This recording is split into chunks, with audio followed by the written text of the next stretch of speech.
সকাল সকাল ঘুম থেকে উঠে অসুস্থ নানি শাশুড়ির জন্য তেলের পিঠা বানিয়ে নিচ্ছিলাম। তো আজকে ভিডিওতে কী করি না করি সব কিছু আপনাদের সাথে শেয়ার করব। দেখতে হলে পুরো ভিডিওটি দেখবেন। আসসালামু আলাইকুম, welcome back to my channel.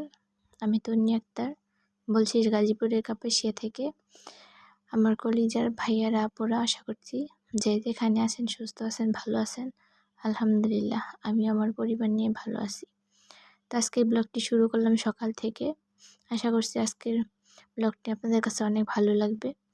তো এখানে সকালে ঘুম থেকে উঠেছি, তো আমার শাশুড়ি বলছিল পিঠা বানানোর জন্য, কারণ আমার নানি শাশুড়ির বাড়ি কিন্তু কাছে, আমাদের বাড়ি থেকে মাত্র 5 মিনিট সময় লাগে যেতে। তো আমার নানি শাশুড়ি একটু অসুস্থ, মানে একটু বলতে ভুল হবে, অনেকটাই অসুস্থ। তো আমার শাশুড়ি সকালে ওই বাড়িতে গিয়েছে, তখন নাকি বলছে পিঠা খাবে। তো বাড়িতে এসে গুলা করে নিয়েছে, গুলা করে তারপর আমার কাছে দিয়ে দিয়েছে, বলছে পিঠা বানিয়ে দেওয়ার জন্য। তো এখানে আমি পিঠা বানাতে বসে গেলাম।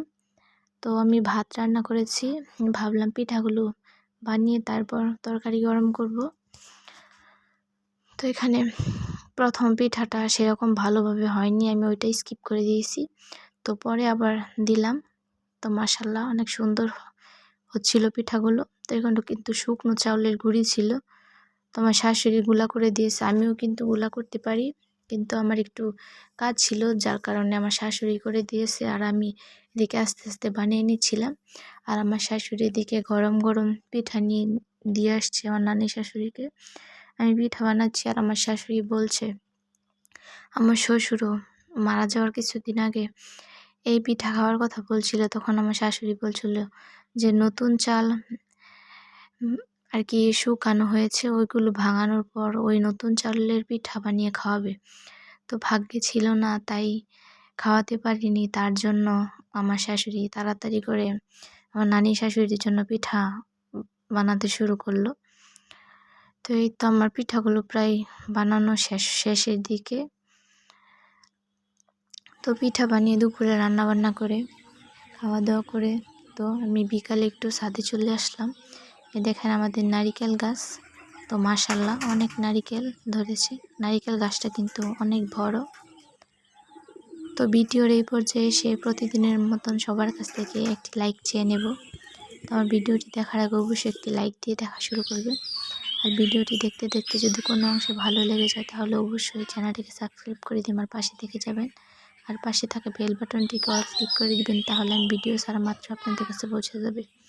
তো ছাদ থেকে দেখলাম, হঠাৎ করে আমি ক্যামেরা নিয়ে এদিকে আসছিলাম, দেখি আমার চাচি শাশুড়িদের গাছে কলা পেকে আছে। তো আমি ডাকছিলাম, কাকি আপনাদের গাছের কলা পেকে গেছে। আর এদিকে এই বছর আম আর জামের অনেক ফুল ধরেছে, তার মানে অনেক আম জাম হবে। এই তো এই গাছটাতে আম হয়, এই গাছের আম অনেক মজা খেতে, আর জামও অনেক বড় বড় হয়, খেতে অনেক ভালো লাগে। তো পুরো ছাদ জুড়ে আমি হাঁটছিলাম আর দেখছিলাম সব কিছু। এই যে বৃষ্টিতে, ওই দিনের বৃষ্টিতে আমাদের কলা গাছটা ভেঙে গেছে। আর দেখলাম আমার সৌরবিদ্যুতের প্যানেলটাতে ময়লা পড়ে আছে, তো আমার ওড়নাটা দিয়ে একটু পরিষ্কার করে নিচ্ছিলাম। আর পুরো ছাদটা জুড়ে হাঁটছিলাম, দেখছিলাম। এই দেখেন এই কোথা দিয়ে তারটা ঘরের ভিতর নেওয়া হয়েছে, চালের উপর দিয়ে, তারপর এদিকে ওয়াল মানে মেশিন দিয়ে সেদা করে তারপর ভিতরে নেওয়া হয়েছে। এই যে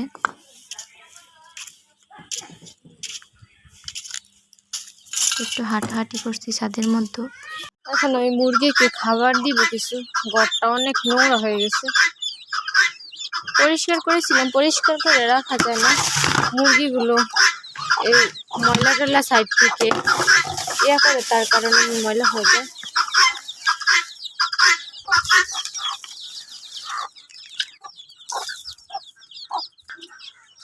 এই যে মুরগির বাচ্চাগুলো বড় হচ্ছে মাশাআল্লাহ। দুঃখের বিষয়, আমার এই মুরগিটা একটু অসুস্থ, তার কারণে আমি আটকে রেখেছিলাম, বের হয়ে গেছে। আমার হাজবেন্ড বলছিল যে এটাকে জবাই করে খেয়ে ফেলার জন্য, তো আমি না করেছি। এদিকে সকাল থেকে কারেন্ট নেই, পানি শেষ হয়ে গেছে।